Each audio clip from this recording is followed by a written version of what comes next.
Halo semuanya, selamat datang lagi ya di channel ini. Oke, kita lanjut di distributed system ya. Aku mau kasih warning dulu ya ke teman-teman bahwa 3 video ya setelah ini ya, ini satu, terus dua, terus tiga lagi. Ini akan menjadi video yang full teori ya, dan akan video yang apa ya, yang sangat-sangat complicated sebenarnya ya. Ini very very Asian level, even bukan Asian lagi tapi apa ya? Mungkin PhD Asian level ya, mungkin gue hyperbole. eh tapi yang gue alamin adalah ketika gue belajar ini memakan banyak sekali waktu teman-teman ya.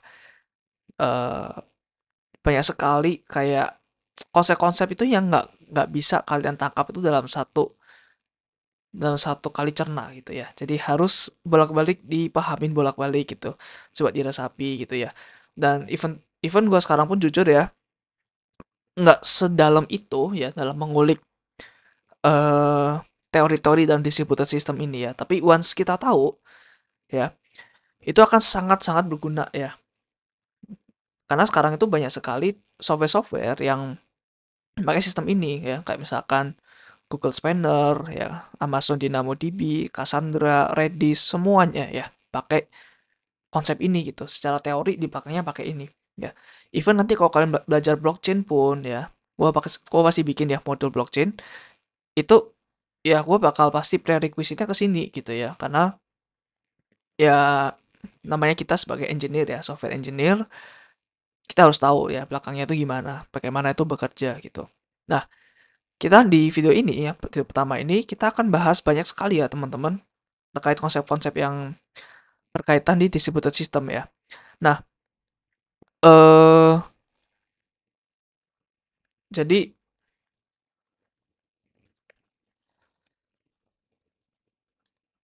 ketiga video ke depan ya, ini akan memakai buku yang namanya ini. Di sini data intensive application ya. Ini buku yang gue sangat rekomen bagi kalian ya, terutama senior software engineer, supaya tahu gimana cara kita engineer data yang sangat gede ya, atau big data processing ya. Sangat erat kaitannya ya dengan modul ini ya. Jadi modul ini ya sebisa mungkin gue coba dedikasikan untuk buku ini ya. Jadi hanya buku ini yang kayaknya cocok dibuat untuk modul ini ya. Satu lagi sih sama building microservices ya. Ini juga bagus ya bukunya ya terkait microservice. Tapi untuk teoritik ya bagus ini. Ya, ini very very good untuk kalian pelajarin.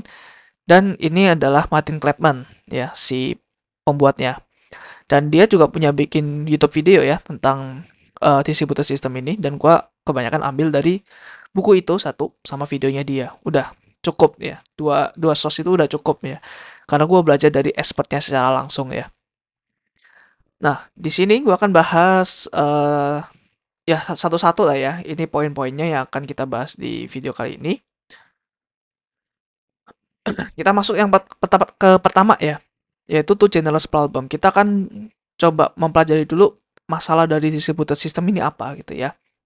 Karena ini kan lanjutan dari video pertama ya. Kita kan video pertama ada challenge ya. Challenge terkait distributed system itu apa aja sih.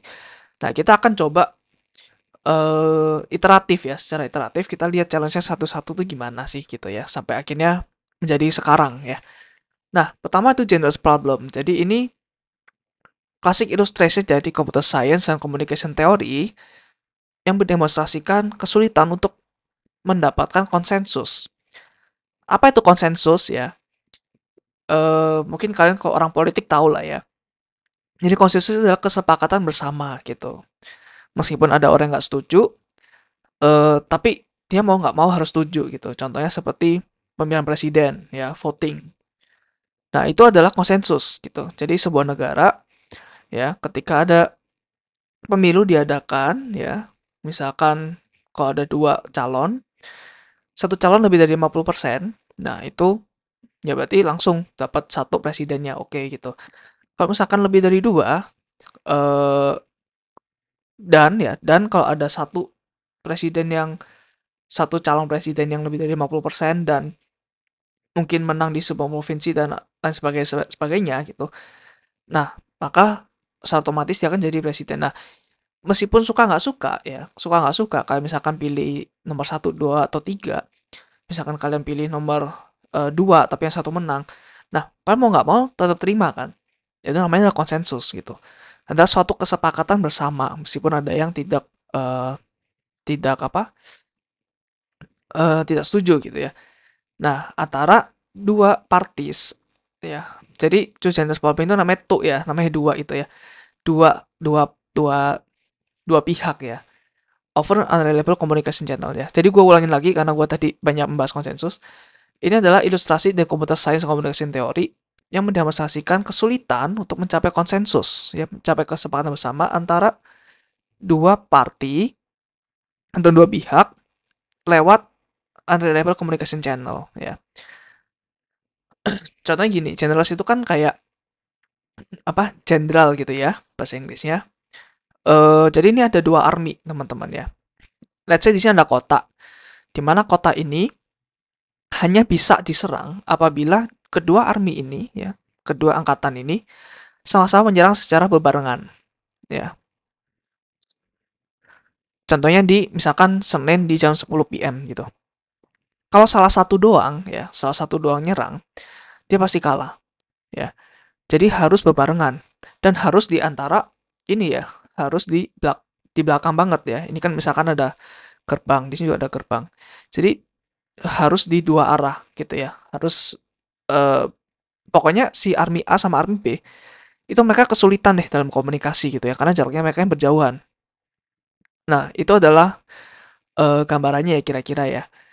Nah, oleh karena itu si salah satu army ini dia kan juga nggak mungkin kayak membabi buta ya, kayak oke gue asal serang di jam sekian hari sekian gitu. Nah, mereka kan juga harus wait and see gitu ya, dia melihat keadaan. Oke, kalau udah siap mari kita serang bareng-bareng gitu. Nah, tapi gimana cara dia ngomong ya, cara dia kasih informasi ke army B, dan sebaliknya kalau army B mau kasih tahu ke army A gimana caranya gitu. Nah, ini contoh ya, misalkan dia kasih message nih ya.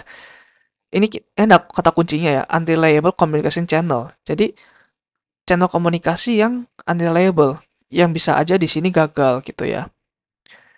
Nah, mungkin kenapa gagal? Mungkin bisa aja di sini ada mata-mata dari Siti ini yang menyerang ya, membunuh si messengernya gitu.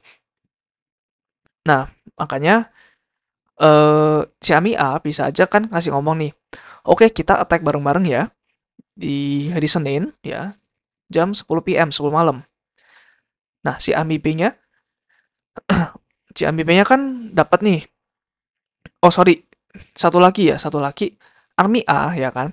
Dia nggak bakal menyerang menyerang ini, dia nggak akan nyerang kalau dia nggak tahu ya Army B-nya sudah dapat atau nggak message-nya gitu.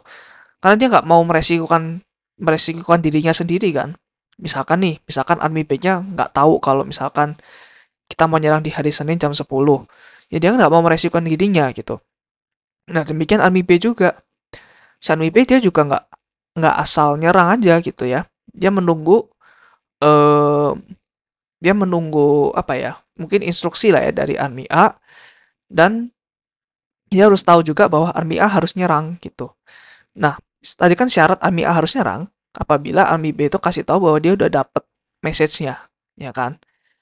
Nah, tapi gimana caranya supaya Army B-nya tahu kalau si A dapat message-nya? Oke, gue ulang lagi ya. Ini gitu. Jadi Army A dia kan kasih message ya ke Army B. Kita attack sama-sama di Senin jam 10 PM ya kan. Army B-nya dapet nih. Oh, oke gitu.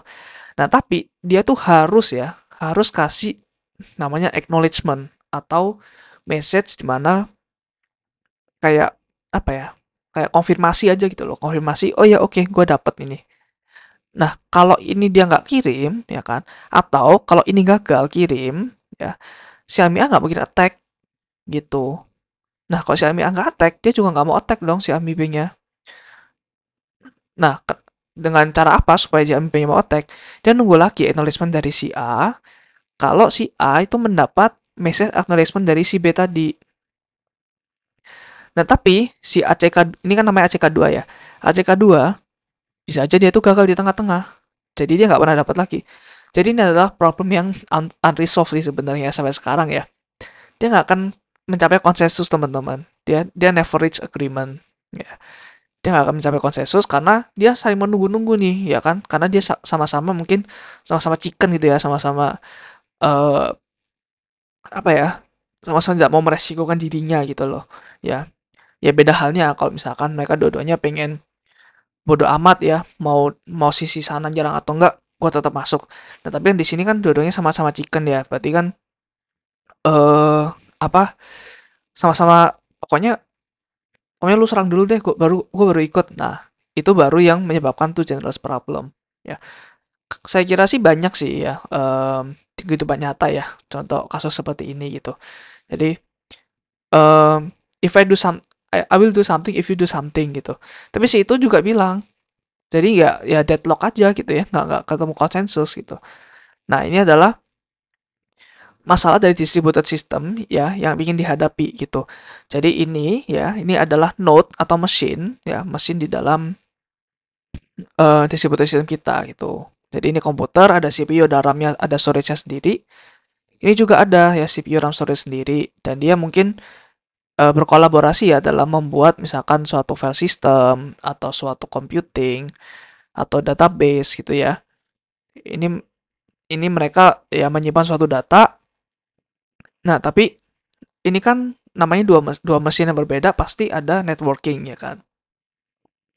Dia pasti ada NIC-nya di sini ya kan. Ya dia networking ya kan, ada linknya dan ya kita udah baca networking ya, ada layer satu sampai layer 7 dan di layer berapapun bisa bermasalah ya. Apapun yang over the network teman-teman ya, over the cable itu bisa aja bermasalah ya.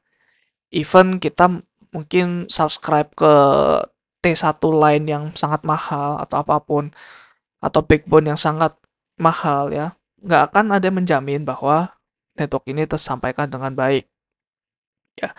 Karena ya backbone di dasar laut Pasifik pun bisa aja dimakan oleh hiu ya. Ada kan beritanya, mungkin kalau kalian pernah lihat. Nah, makanya ini adalah masalah dari distributed system ya. Nah, gimana sih cara meresolve-nya? Cara meresolve-nya adalah dengan ya itu tadi ya, dengan melakukan asumsi sih sebenarnya. Jadi misalkan asumsi kalau misalkan pokoknya bisa aja si AMI A-nya itu kayak membabi buta gitu. Gua mau kirim ini terus-terusan gitu. 1 menit sekali, 1 menit sekali, 1 menit sekali, ya. No matter what sampai si AMI B-nya ACK ya, baru oke, gua serang gitu. Nah itu boleh ya.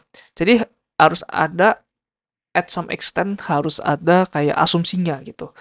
Jadi kayak em, apa ya? Kayak berasumsi aja gitu. Misalkan AMI B udah dapat ya udah gua serang gitu ya.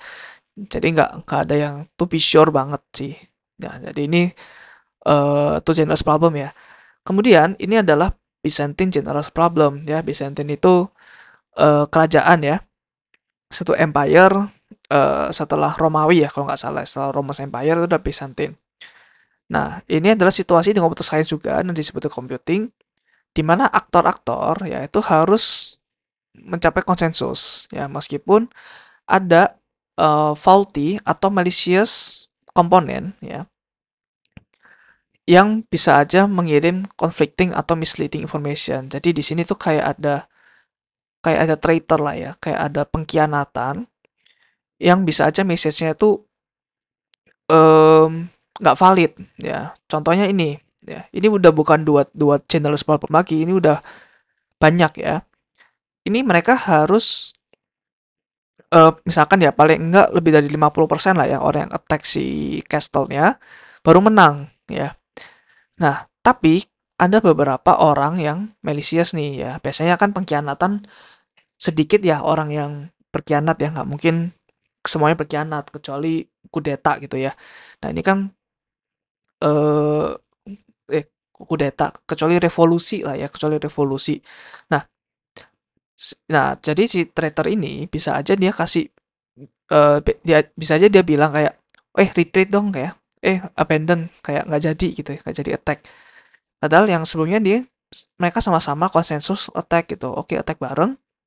Tapi ada beberapa traitor ya, ada beberapa pengkhianat yang bilang kayak, bro nggak jadi loh, kita nggak jadi loh gitu. Dan tapi dia nggak tahu nih, apakah memang benar nggak jadi atau itu ya message dari traitornya gitu.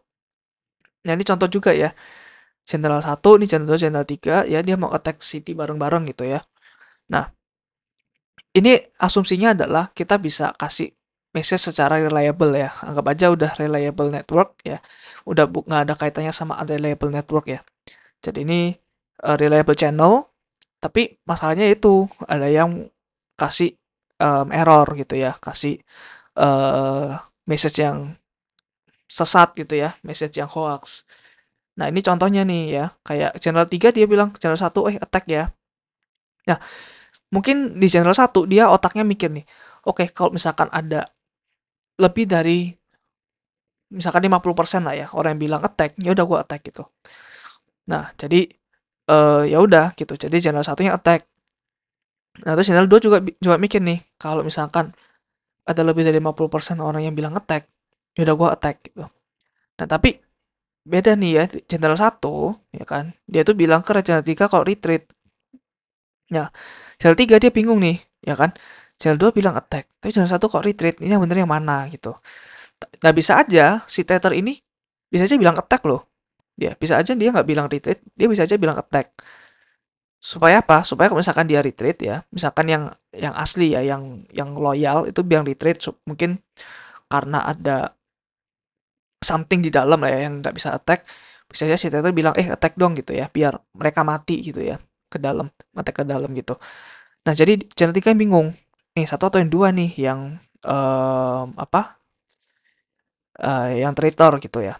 Nah jadinya mungkin dia nggak jadi attack atau mungkin attack gitu ya, tergantung thresholdnya dia mau berapa persen general yang eh ya maksudnya berdasarkan quorum berapa persen lah intinya gitu ya.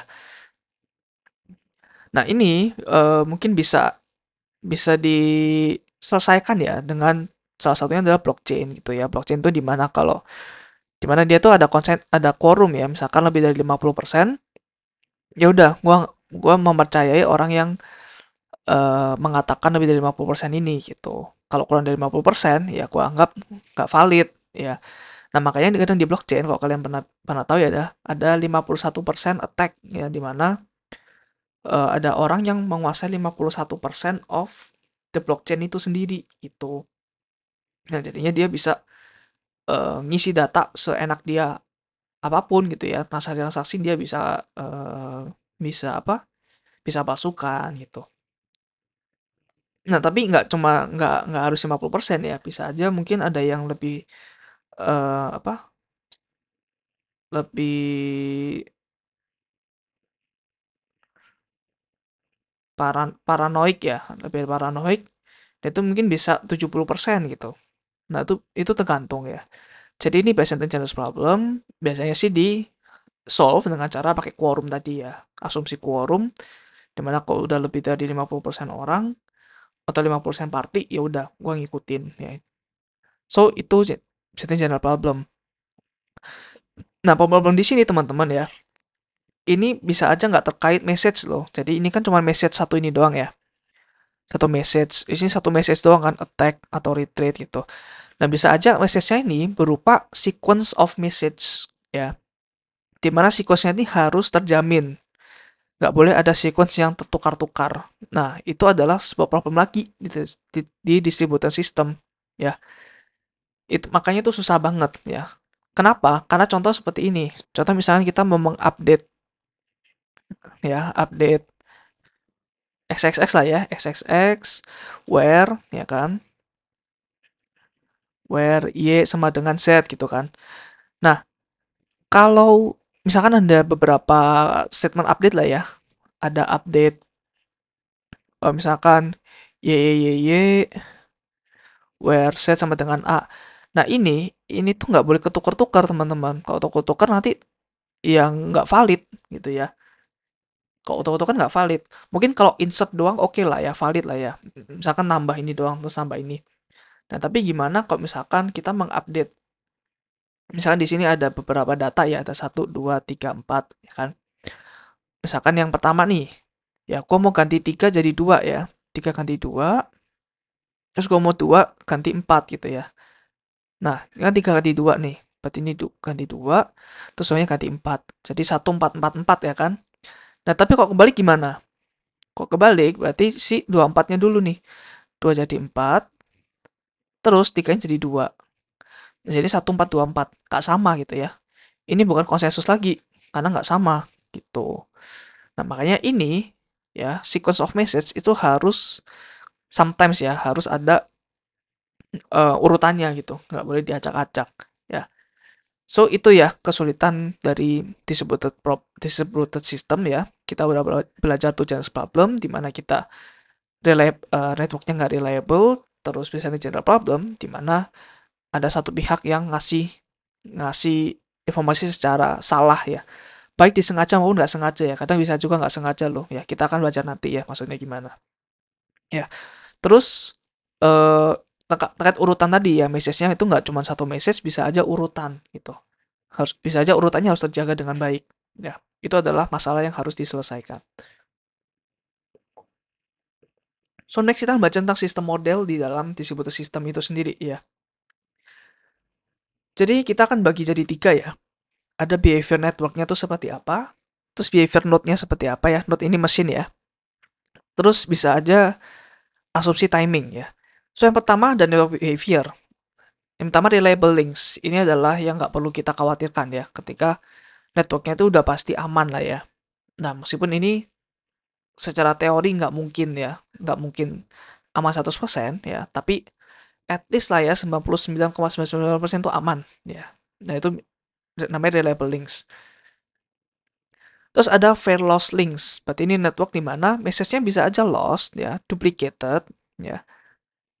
Nah, ini nanti dulu aja ya. Bisa aja hilang atau duplicated gitu. Jadi hilang itu misalkan ketika ini ya, misalkan ada A ke B. Nah, hilang itu ketika A-nya cuman sekali doang ke B ya. Terus biasanya kan B-nya kan kasih acknowledgement ya kayak tadi ya. Nah, hilang itu ketika si A-nya itu nggak berharap ada acknowledgement. Ya, si A nggak berharap ada acknowledgement, pokoknya gua asal kirim aja ya. Ini mirip seperti UDP ya, fire and forget. Nah, kalau TCP kan dia mengharapkan dia ada acknowledgement ya ACK-nya. Nah, kalau lost ya, data yang lost, ya udah dia ngirim doang tanpa mengharapkan acknowledgement. Ini bisa aja lost di tengah-tengah terus dia nggak kirim lagi. Duplicated itu kebalikannya, di mana A itu mengexpect suatu B untuk acknowledgement ya. Nah, tapi ketika dia kirim, dia ada timeout-nya nih. Misalkan at some point dia berasumsi 30 detik dia nggak balikin, berarti ini gagal ya. Nah, makanya dia kirim lagi sini. Tapi bisa aja gagalnya itu karena B kirim ke A-nya itu gagal di tengah-tengah nih acknowledgement-nya. Nah, jadi kadang di B itu kayak ke insert 2 kali gitu loh ya. Jadi ada message yang kena ke B 2 kali, jadinya dia ke proses 2 kali gitu. Ya. Terus dia baru mungkin kirim acknowledge. Jadi ini duplicated, ini lost. Jadi namanya fair loss links ya. Nah, caranya gimana sih mencegahnya supaya exactly one ya? Supaya exactly one. Nah, itu caranya dengan namanya harus idempotensi ya. Namanya adalah idempotent. Idempotent itu ketika satu message itu um, apa ya? Dia itu kalau misalkan ada yang duplikat ya, ada duplikat, dia itu nggak masalah gitu lah. Jadi misalkan ada suatu function ya, function yang menerima input X ya, ini matematikanya ya, ada function X. Jadi ketika ini ya, dia dieksekut 2 kali ya, itu sama ya, fx juga. Atau even dia dieksekut 3 kali ya, f, terus ini x gini, sama jadi fx gitu ya. Nah, contohnya apa? Contohnya misalkan seperti update. Ya, misalkan tadi ya, misalkan update update 1 ke 2 gitu ya. Terus ada 1, 2, 3, 4 di sini. Nah, ini update 1 ke 2 kan ini jadi 2. Nah, tapi ini kalau message-nya diulang 2 kali, update 1 ke 2, ini sama terus gitu, karena udah nggak ada satu lagi. Nah, ini artinya idempotent, ya. yang nggak ada poten tuh contohnya seperti insert ya. Kalau insert satu gitu ya, kalau kena 2 kali ya dia kan ke insert 2 kali, ada dua record yang isinya satu ya. Nah, makanya itu harus hati-hati ya. Kalau insert gimana caranya supaya ada poten? Biasanya sih ditambahin timestamp ya. Bisa tambah timestamp atau mungkin eh ya pokoknya apapun yang ada clocknya lah ya, ada jamnya gitu ya. Jadi kalau misalkan jamnya sama atau mirip, ya udah kita hiraukan aja gitu ya. Nah, itu bisa dibuat seperti itu. Nah, itu namanya fail idempotent ya. Nah, cara benerinnya gimana sih fail loss-nya supaya jadi reliable ya, supaya naik tingkat. Nah, berarti naik tingkat ke sesuatu yang lebih reliable ya, sesuatu yang lebih bagus. Saya membuat retest dan deduplication. Ya, jadi misalkan ini gagal ya, dan ada timeoutnya juga, misalkan 15 detik gagal, dan retry lagi gitu, tapi harus ya, idempotent. Nah, namanya ini ya deduplication. Artinya ini duplication yang didekkan, berarti berarti yang dihilangkan duplicationnya ya. Jadi ini namanya idempotent message, sama aja lah ya. Yang penting idempotent, idempotent ya. Nah, eh ya berarti kita retry terus. Kalau timeout retry terus, pokoknya sampai dia melakukan acknowledgement gitu. Tapi kalau ya kita kita nggak perlu khawatir juga misalkan kena 2 kali karena idempotent gitu ya. No matter what tetap anggap aja kayak satu doang yang ke insert. Kemudian arbitrary links. Nah, ini link di network yang tadi ya ada malicious adversarial interference with message. Ya, contohnya misalkan tadi ada message yang mungkin ada gagal ya, ada bug. Ya, meskipun di network sih pasti ada CRC ya nanti ya. Atau ada error checking, tapi mungkin bisa aja kayak tadi ya, kayak Byzantine problem. Bisa aja ada attacker ya si C yang bilang ke B gitu, insert apa gitu. Nah, ini gimana caranya supaya naik level ke fair loss dengan cara bisa aja ditambahin nanti digital certificate ya.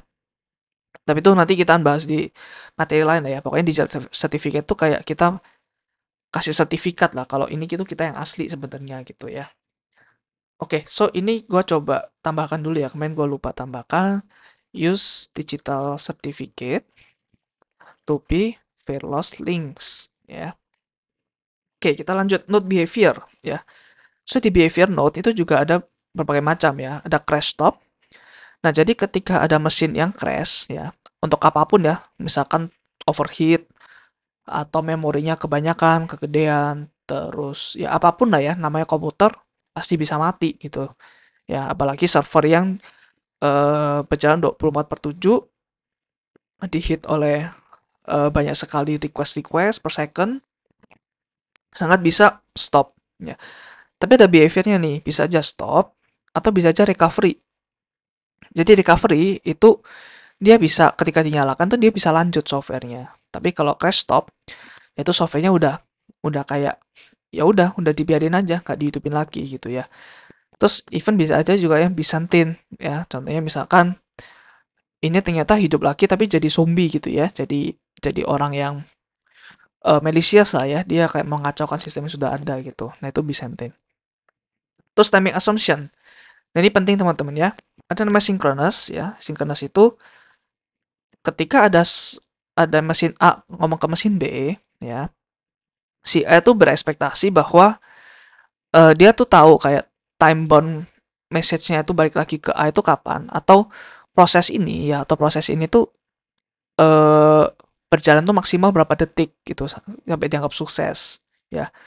Nah, kalau asynchronous itu nggak ada timing guarantee. Jadi ketika A request ke B, dia itu nggak tahu si B itu mau mengerjakan sampai berapa lama sampai dia itu membalikan lagi jawabannya gitu. Nah, contoh sinkronos itu tuh harus distributed system yang harus apa ya? Secara kolaborasi antar node itu harus timingnya harus tepat. Contohnya seperti automation system di public ya. Itu harus presisi secara waktu. Terus aerospace factory itu juga pasti harus sesuai ya. Terus asynchronous itu contohnya misalnya web service ya. Kita misalkan request web ke B, kalau gagal ya udah kita harus retry lagi gitu ya. Kita nggak tahu si B itu berapa lama akan eh, menyelesaikannya gitu. Yang bisa aja nanti stuck atau bisa aja nanti mungkin karena network, jadi kita nggak pernah tahu ya kan. Nah, ini juga terkait email ya. Ketika kita kirim email, kita nggak tahu eh agreement-nya tuh berapa lama sih message email tuh sampai ke orang yang mau kita kirim gitu ya. Ada juga yang partly synchronous. Jadi kadang sometimes dia asynchronous for some extent ya. Tapi kadang dia juga synchronous. Ya contohnya seperti konsensus algorithm. Ya contohnya misalkan nanti ya akan ada macam-macam nih di sini. Ada B, ada C, ada D ya. Nah, misalkan kita ngasih P ke B, terus si B-nya dia mengirimkan P lagi ke C, ya kan? Terus dia juga kirim ke B, dan dia kan juga harus acknowledge ya. Nah, mungkin dia bisa aja kalau, oh, gua temenan sama si C, kalau C-nya balikin, gua baru balikin ke A. Nah, itu kan sinkronus. Tapi bisa aja setengah, dia tuh asinkronus. Contohnya misalkan ke D, ya. Ke D itu dia nggak peduli, ini udah act atau belum, ya. Tapi gua asumsi kalau si C-nya udah acknowledge, gua bakal kasih acknowledge ini ke A, ya. Itu contoh. Blockchain juga sama, itu partly synchronous juga, ya. Oke, itu sistem models ya supaya kalian tahu ya secara general tuh seperti apalah sistem model di distributed system. Next kita bahas tentang fault tolerance. Nah, ini adalah satu titik ya di mana eh, distributed system ini excel at ya. Maksudnya di mana distributed system ini bagus itu di fault tolerance ya. Jadi kita harus tahu dulu arti dari failure itu apa ya. Failure itu the whole system ya isn't working. Jadi keseluruhan sistem distributed system ya itu nggak bekerja kayak itu namanya failure gitu ya. Kalau fault itu beberapa part aja yang sistem itu nggak bekerja gitu. Jadi misalkan nih ada mesin ya, ada mesin ya. Nah kalau failure itu semuanya ini nggak bekerja ya, nggak berfungsi. Tapi kalau fault tuh bisa aja yang ini doang nih, ini gagal. Nah itu namanya fault ya. Ini contohnya, ini berarti not fault ya.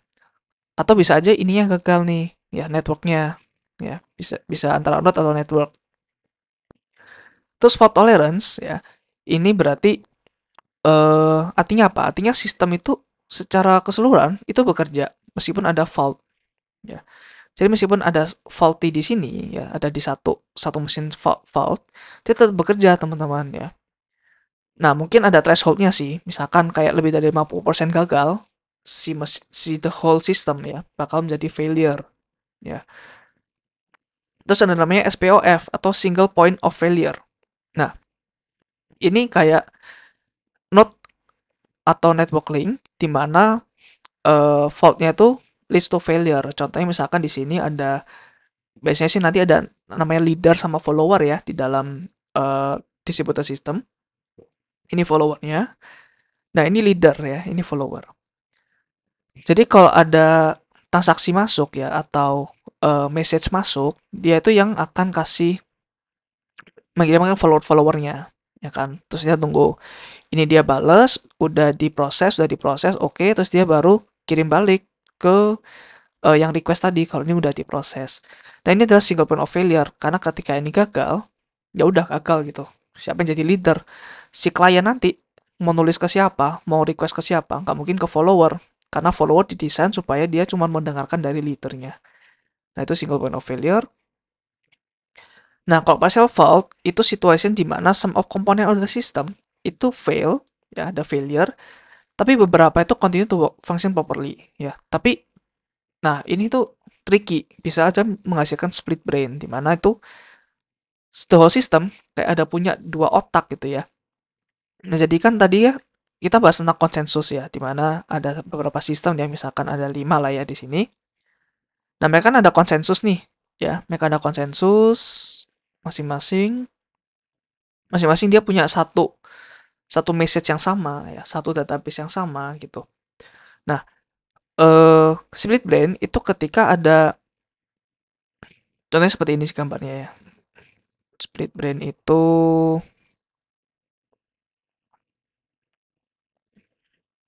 mungkin ada some part of the system yang partial failure ya. Contohnya misalkan network ini partial failure ya. Network ini fail, network ini fail, network ini fail, network ini fail. Nah, si A ya, si A itu menganggap ini tuh kita ada di dalam suatu cluster ya, namanya cluster ya, satunya satu cluster. Ada di cluster di mana kita cuma punya 3 nodes ya. Dia menganggap oh dua yang lain mati gitu ya. Nah, tapi si B ya, part of B, mereka berdua ini menganggap bahwa oh tiga teman kita mati gitu. Nah, jadinya ini dia behave sendiri-sendiri ya, namanya split brain gitu. Jadi ini cause-nya ya biasanya penyebabnya adalah partial fault ya. Oke, next ya. Ini contohnya tadi ya dari split brain. Jadi mereka menganggap ya, si ini menganggap mereka mati. Misalnya ini menganggap mereka sedangkan yang ini menganggap subcluster 2 mati gitu. Berarti kedua subcluster itu sama-sama nunggu kalau lu sama-sama menunggu cluster lain hidup ya baru baru bisa digabung ya padahal dua-duanya hidup ya nggak ada yang mati. Nah, itu adalah split brain. Cara resolve-nya gimana? Kita akan bahas di video ketiga ya. Ini masih video pertama nanti. Oke, nah ini ya fault tolerance itu apa ya?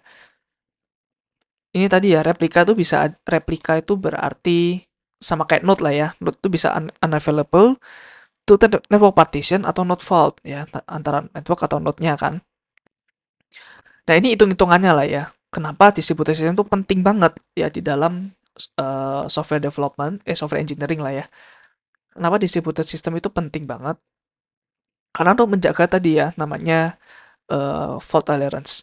Jadi assume ya, kita berasumsi setiap replika, setiap mesin dia punya probability P ya untuk being faulty atau unavailable at one time. Jadi misalkan P-nya itu 99% lah ya. Misalkan 99% of the time ya, ini tuh hidup ya. Satu node tuh hidup. Ini juga 99, ini juga 99 ya. Nah, kalau digabung teman-teman, dia tuh menjadi lebih kuat nih ya. Probability of all n replicas being faulty itu P pangkat N, ya kan? Jadi, probability kalau semuanya down ya di sini, itu adalah 99% ya. 99% kan 0,99 ya. 0,99 dipangkatkan 5 ya. Ya mungkin ini matematika probability dasar lah ya. Dimana kayak dimana kalau semua ini gagal, ini kan kemungkinan gagalnya kan cuma 0,1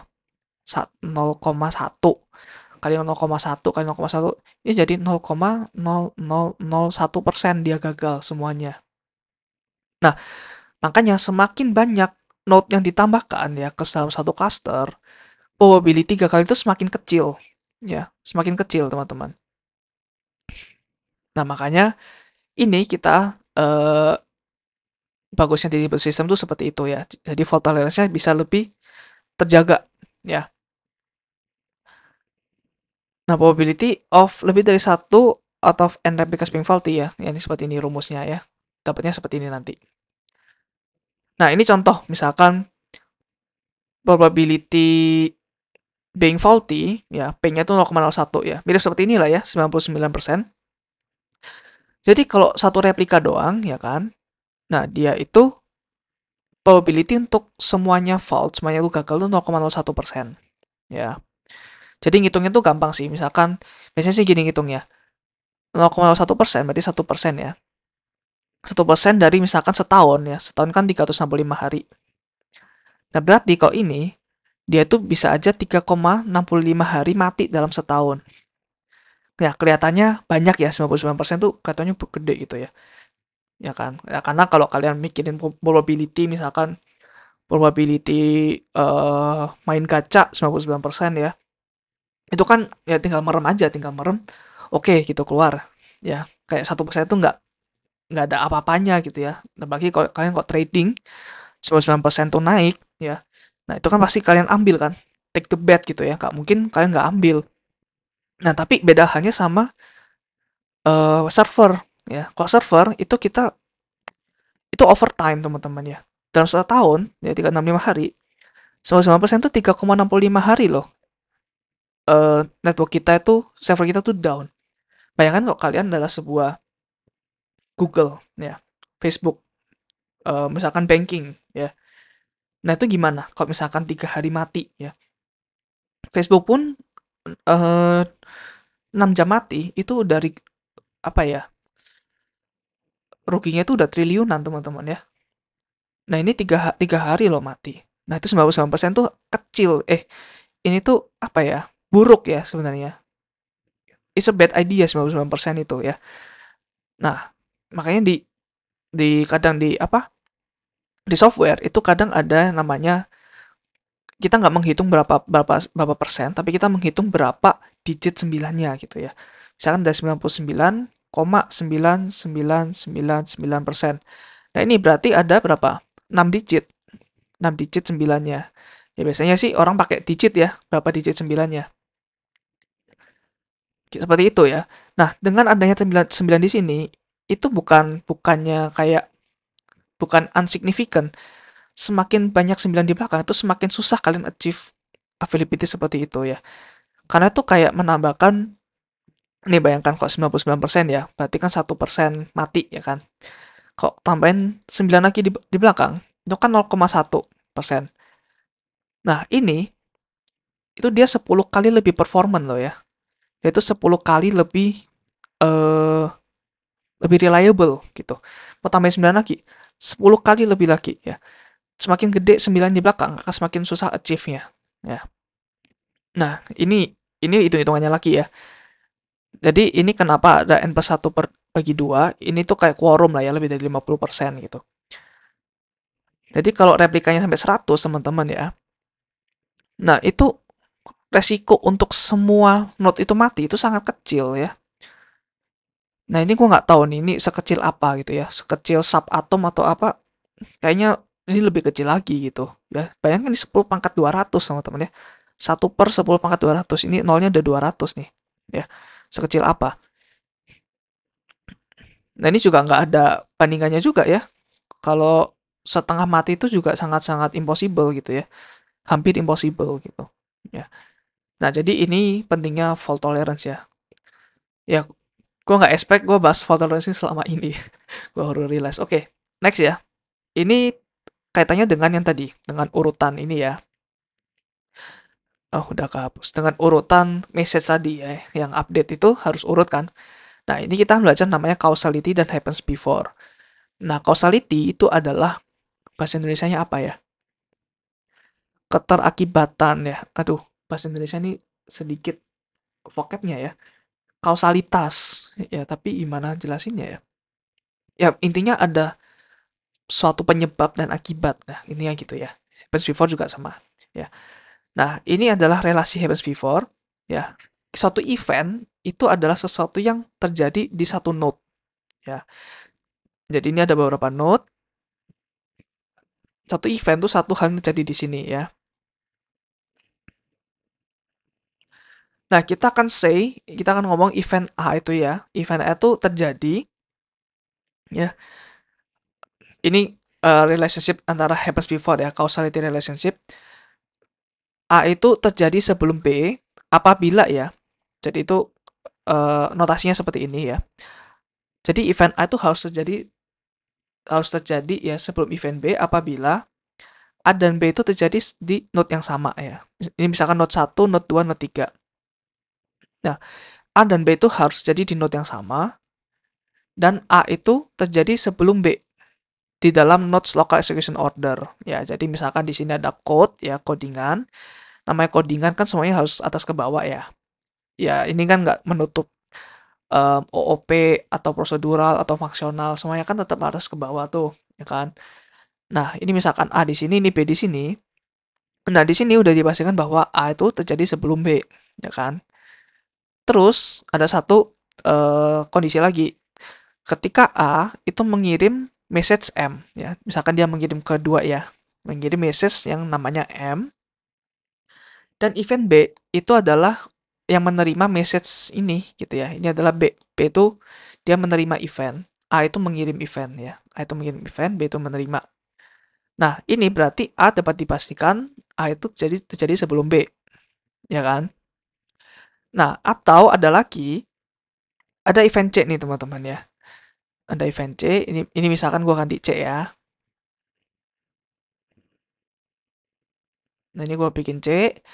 Terus C ini misalkan di local execution-nya node 2 ya. Ini ada code ya kan. Ini C itu menerima tadi ya.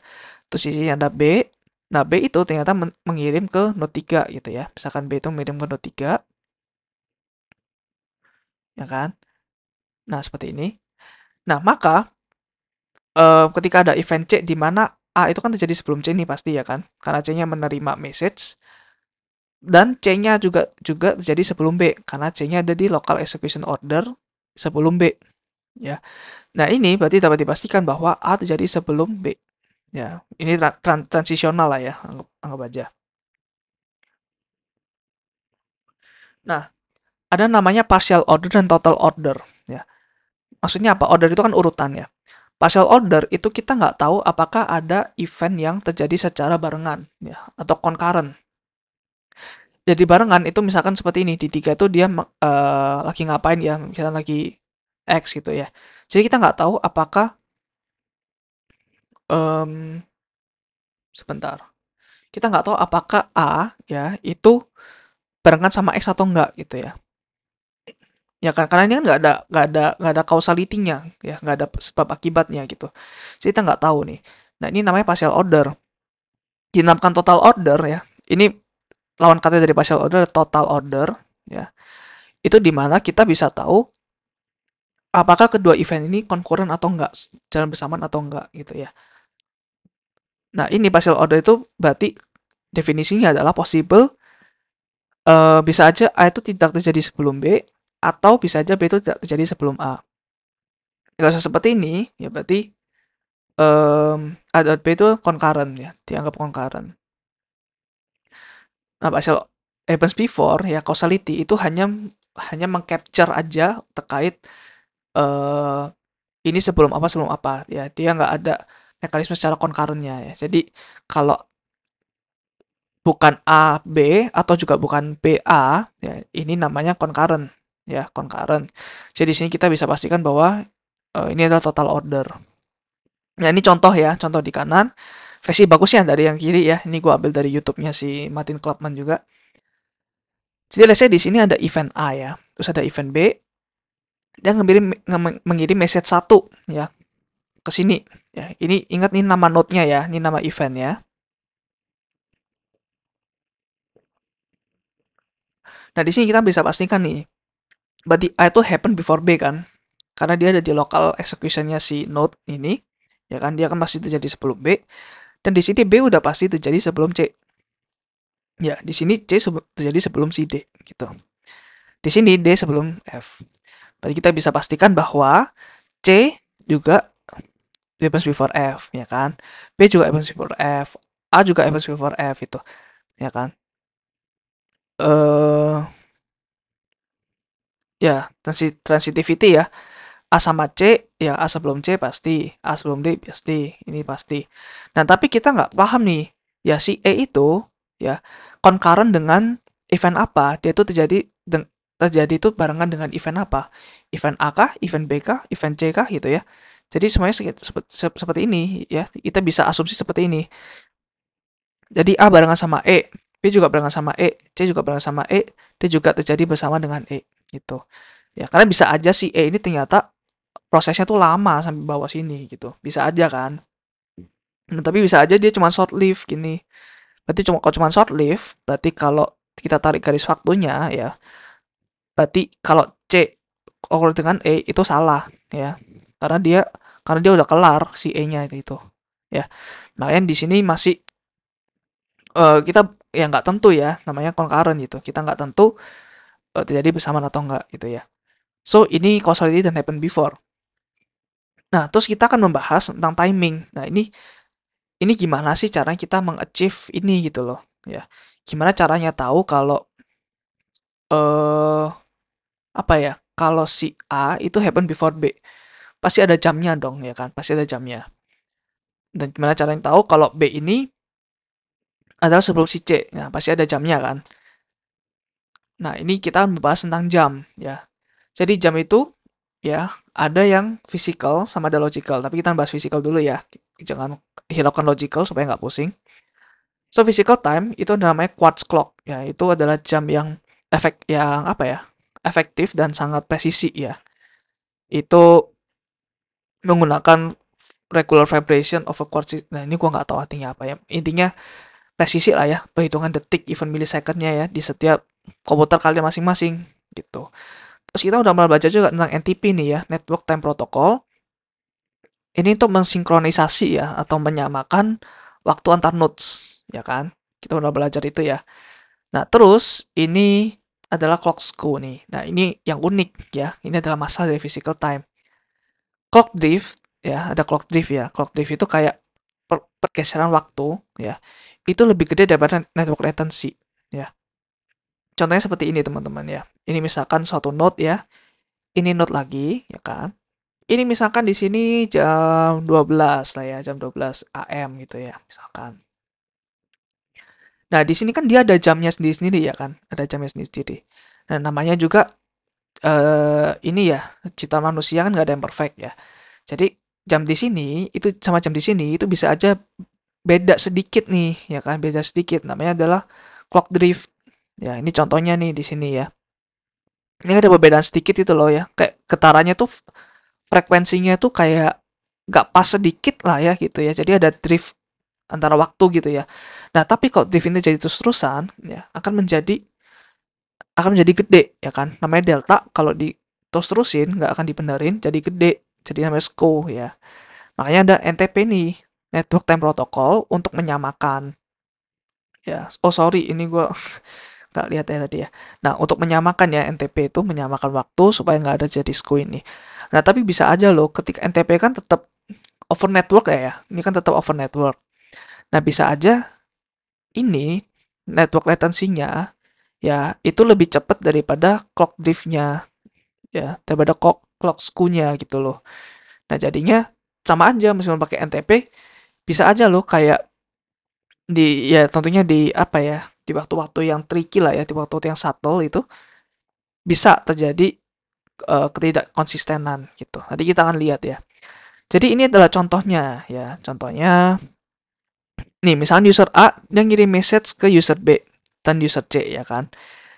Nah, dia T1 nih ya, dia lebih awal. Jadi dia mengirim message satu. Message satunya bilang eh hanya bilang nih, the moon is made of cheese. Jadi bulan tuh dibuat dari keju ya. Nah, terus si B-nya itu bilang nih, ya kan ini kayak forum lah ya, kayak forum si A-nya komen, terus B-nya komen.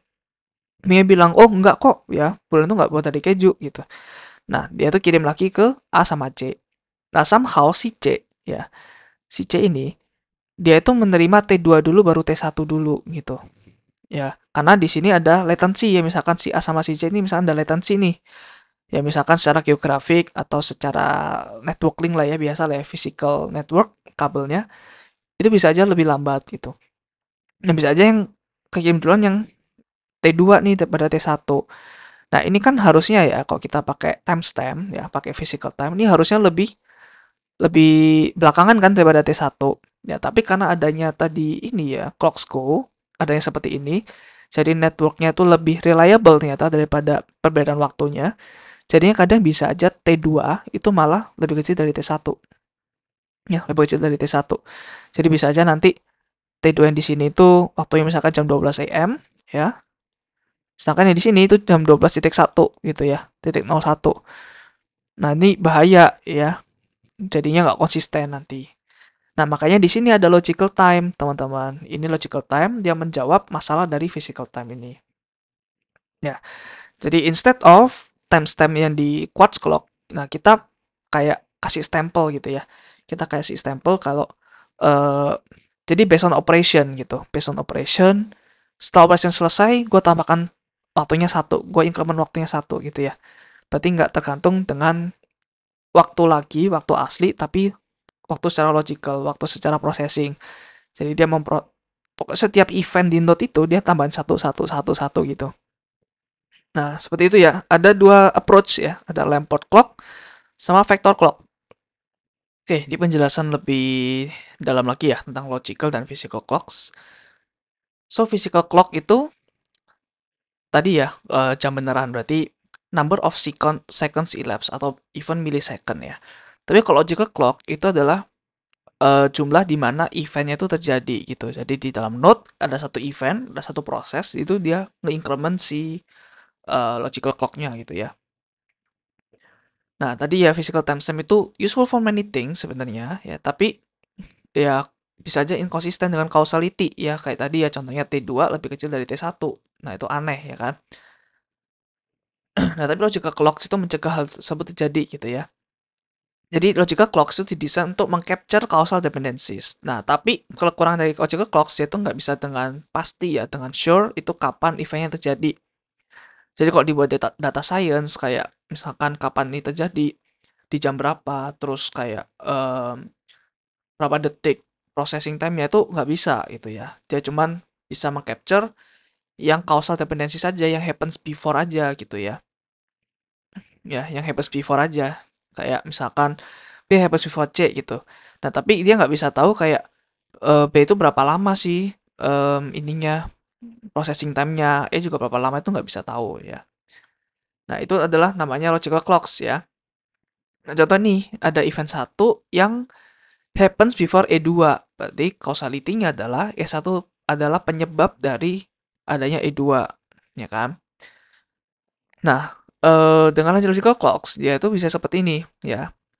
Time dari ya, atau logical clocks-nya E1 itu harus lebih kecil daripada logical clocks-nya E2, ya.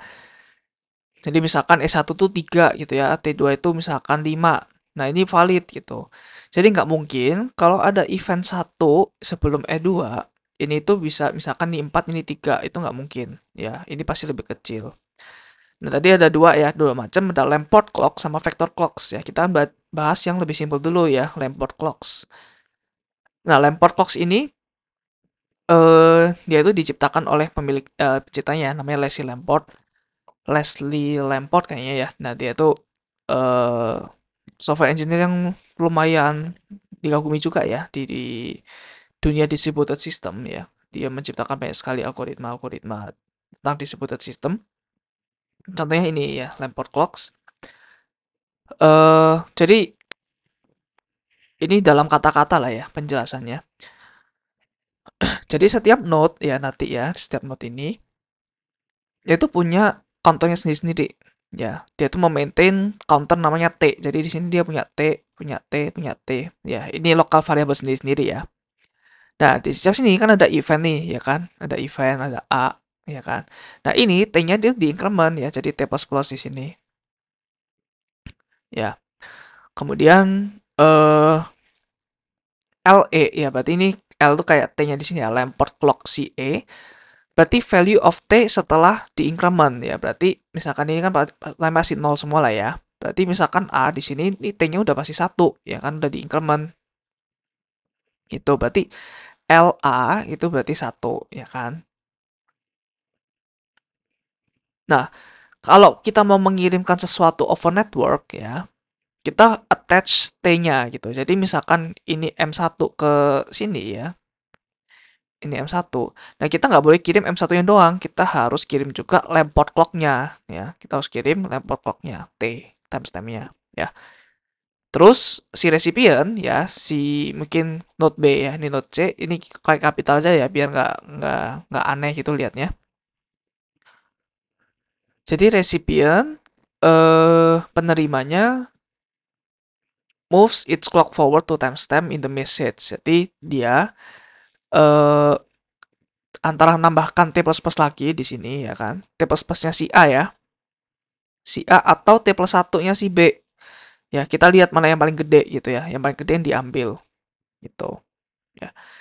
Nah, ini ada beberapa properti di Lamport clocks ya. Kalau si ya ini sama ya. Kalau si A happens before B, berarti Lamport clock A pasti lebih kecil dari Lamport clock B gitu ya. Dan tapi sebaliknya, kalau Lamport clock A lebih kecil dari Lamport clock B, ya. Tapi ini nggak berarti A happens before B, ya. Ini harus hati-hati ya. Ini berarti if then, ya. Kalau misalkan A true, terus misalkan if A then B, kalau A-nya false, ya, ya itu tergantung B-nya mau true mau nggak gitu ya. Itu kan logic ya. Eh, seperti itu. Jadi misalkan tapi dia tuh nggak kayak gini ya. Dia tuh nggak kayak gini gitu. Ya, dia itu eh, bukan if and only if ya, bukan jika dan hanya jika ya. Dia cuma jika doang gitu. Ya. Nah, berarti ketika LA kurang dari LB, bukan berarti A itu happens before B. Ya. Contohnya kayak gimana ya? Hmm, contohnya ya, lampot clock A kurang dari lampot clock B. Itu bisa aja bukan A kurang dari B. Oke, jadi misalkan gini, ini kan lampot clocknya 1 ya kan? Ini kan lampot clocknya 1, ya. Terus ini kan dia increment ke B ya, jadi 2 ya sekarang ya. Dia kan ngirim message ke sini, berarti ini event B.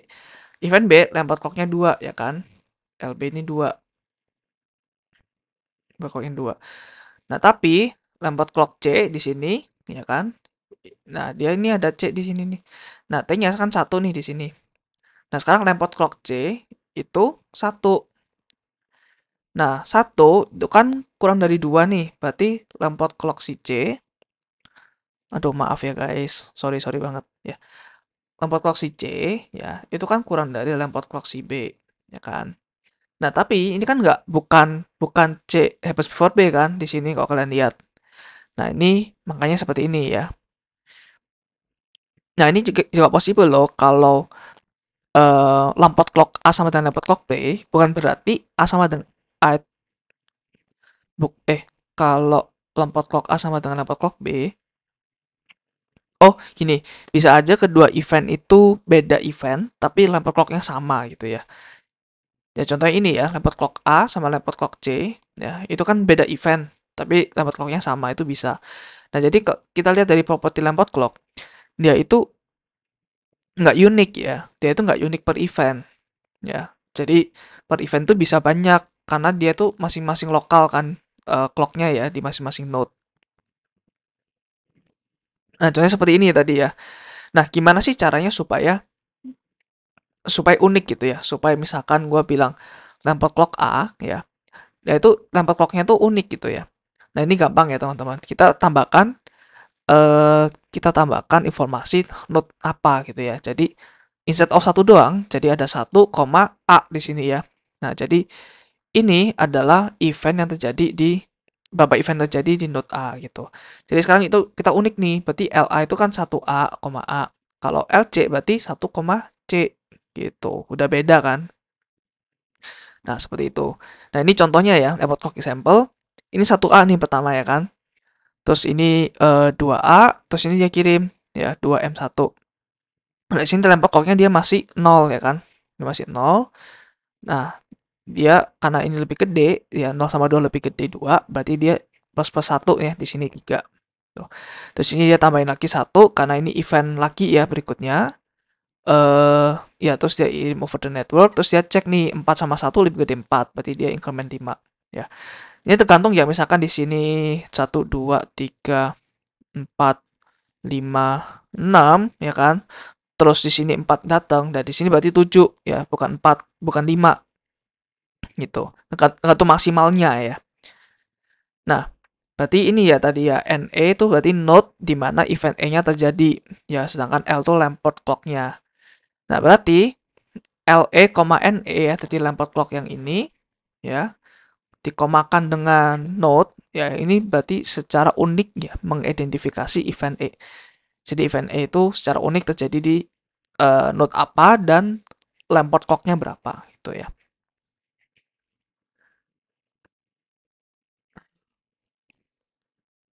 Nah ini kekurangannya tadi adalah dia nggak bisa ngedetect concurrent event ya. Dia nggak bisa ngedetect concurrent event. Eh, aduh nggak ada ininya ya. Sebentar guys.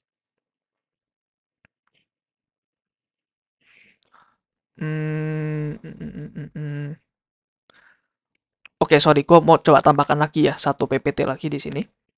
Oke, guys, sorry, gue harus tambahkan lagi ya, harus ubah ini. Oke, ini satu tambahan lagi ya informasi.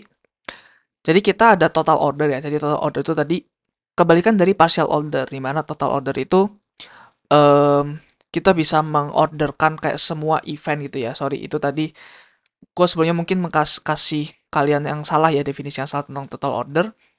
Jadi partial order itu cuman antara event-event tertentu doang ya, order dari event tertentu, tapi total order itu keseluruhan, jadi semua event tuh tercapture gitu ya. Jadi anggap aja total order tuh seperti ini ya, jadi ini kayak happens before juga, tapi ini lebih general ya, uh, lebih holistik gitu ya. Jadi event A ya itu happens before B ya, ini if and only if ya, jika tadi ya lemport A kurang dari lemport B ya, berarti tadi antara apa, eh LA misalkan tadi satu, LB sama dengan LB-nya 2, ya berarti antara ini ya, atau ya, atau misalkan ininya sama ya, atau misalkan lemport clock-nya sama, misalkan seperti ini ya. Nah, tapi node A-nya itu harus kurang dari node B. Ya, node A-nya harus kurang dari node B gitu. Jadi ketika si A ya, anggap aja ini kurang dari si C ya kan, karena kan secara leksikografi ya, A itu lebih duluan daripada si C. Berarti Lamport clock ya, Lamport clock ini dia tidak ada asumsi bahwa ada event yang terjadi secara concurrent ya. Jadi dia itu bisa menarik garis semua event ya. Jadi itu total order kan, dia menarik garis semua event ya. Jadi yang pertama itu pasti ini ya, 1A ya, yang event ini dulu. Terus kedua event ini ya kan. Ketiga ini ya, keempat ini ya. Sorry, ketiga ini, terus keempat ini ya kan. Terus kelima baru ini, keenam ini, ketujuh ini gitu.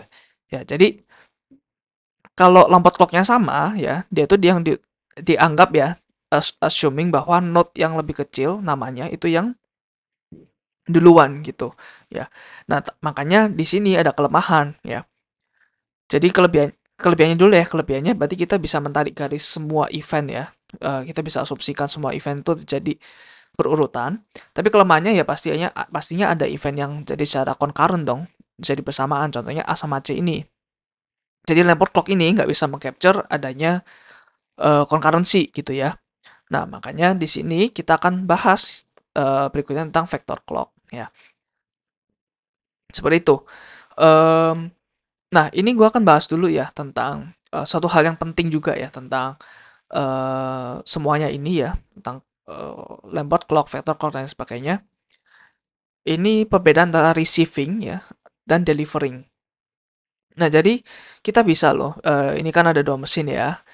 Kita bisa melakukan broadcast kan ya, atau mendeliver sesuatu lah ya, mendeliver sesuatu. Terus di sini ada semacam middleware-nya gitu ya, ada broadcast algoritmnya. Jadi di aplikasi itu dia nggak langsung kirim lewat network. Dia ada kayak ada buffernya dulu ya, ada proxy-nya dulu, ya digunakan untuk mengirim ya kan, mengirim over network. Terus dia kan mengirim over network, terus misalkan ke node B ya kan, dia receive ke sini dulu.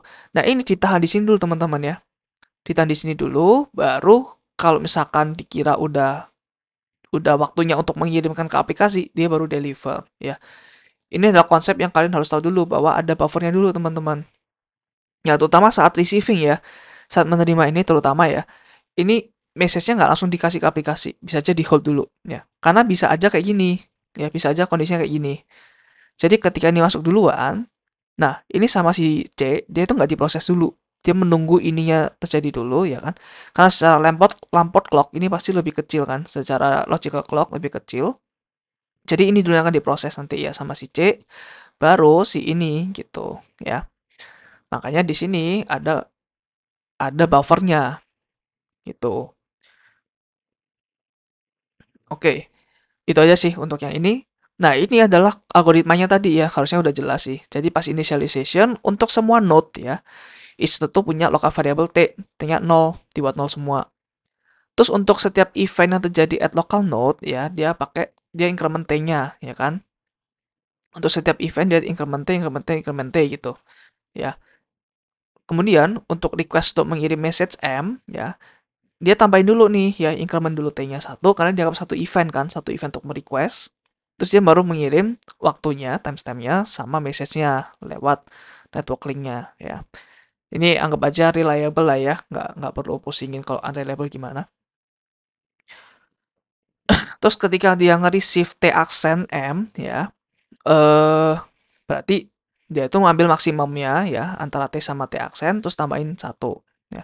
Terus baru kita kirim M ke application ya. Jadi nggak langsung kirim ke application ya. Kita kasih ini dulu baru kita kirim ke application. Nah, itu untuk lambat clock ya. Dia nggak bisa mendetek any concurrencies. Nah, sekarang kita akan belajar tentang vector clock algorithm. Nah, di sini tuh lebih kompleks lagi ya. Dia itu bisa mendetek concurrency. Nah, jadi vector clock algorithm itu eh nah, itu dia memaintain array ya. Jadi kan kalau lampot itu kan cuma T sama dengan apa gitu. Nah, sekarang T ini T besar ya. Karena dia itu terdiri dari beberapa value ya. T besar itu terdiri dari beberapa value. Ya, pertama pasti 0, 0. Nah, size array-nya berapa? Tergantung node-nya gitu ya. Misalkan tadi 3 ya, berarti ABC 0, 0, 0 nih. Gitu. Nah, ketika ada event yang terjadi di N1 ya, atau NI ya, sorry NI ya, antara antara node A, node B atau node C ya. Nah, dia ini akan di increment 1 ya. Nah, masing-masing node tuh dia punya ininya sendiri-sendiri, punya vektor clock-nya sendiri-sendiri gitu. Ya, ini tetap di-maintain di lokal, ya kan? Tapi kayak dia tuh punya informasi lebih banyak lagi nih. Ya, ada 3. Jadi kan awalnya 0, 0, 0 nih. Jadi ketika ada event di sini ya, karena ini mungkin node A, node yang pertama berarti di sini ya 1, 0, 0, ya kan? Nah, terus ketika dia kirim ke sini, ya ini kan event baru, ya kan? Ini nih, ketika oh ini ya ada event occurring atau send message ya, sama aja send message, dia plus 1 dulu, baru send TM via network. Ya berarti dia ada message, ditambahkan ininya ya, tambahkan ininya. Berarti tambahkan vektor clock-nya, terus di sini dia terima nih, ya kan? Kurang lebih sama kayak lampor clock ya. Dia tuh ngemaksimumin semuanya ya. Dia akan membandingin ya, ini kan 000 masih. Tapi ini kan 100, ini kan udah pasti maksimum ini kan.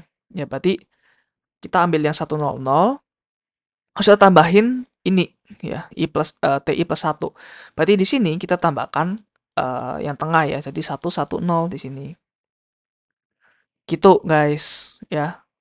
Jadi mirip seperti Lamport clock sih, vector clock ini, tapi lebih ke kayak ada dimensi lain gitu loh ya.